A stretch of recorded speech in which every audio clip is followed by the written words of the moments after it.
Pentagon, the day before 9/11, Secretary of Defense Donald Rumsfeld declared war, not on foreign terrorists. The adversary is closer to home. It's the Pentagon bureaucracy. He said money wasted by the military poses a serious threat. In fact, it could be said that it's a matter of life and death. Rumsfeld promised change, but the next day, the world changed. And in the rush to fund the war on terrorism, the war on waste seems to have been forgotten. My '03 budget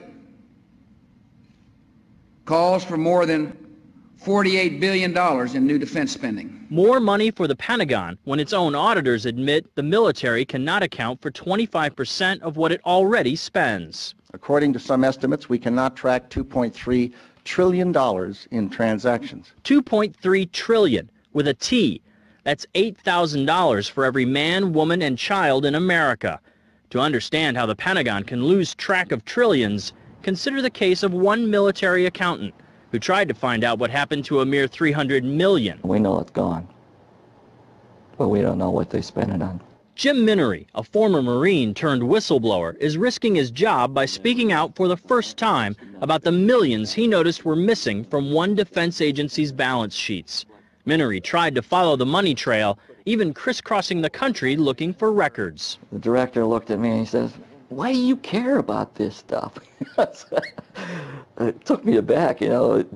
My supervisor asked me why I care about doing a good job. So he was reassigned and says officials then covered up the problem by just writing it off. They got to cover it up. That's where the corruption comes in. They've got to cover up the fact that they can't do the job. The Pentagon's Inspector General partially substantiated several of Minery's allegations, but could not prove officials tried to manipulate the financial statements. 20 years ago, Pentagon employee Franklin C. Spinney made headlines exposing what he calls the accounting games.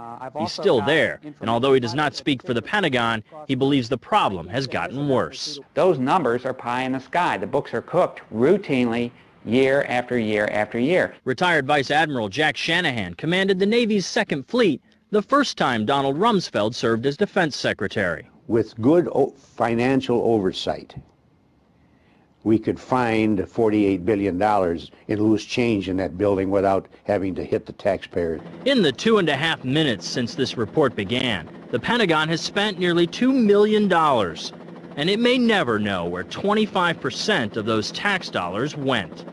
In Los Angeles, I'm Vince Gonzalez for Eye on America.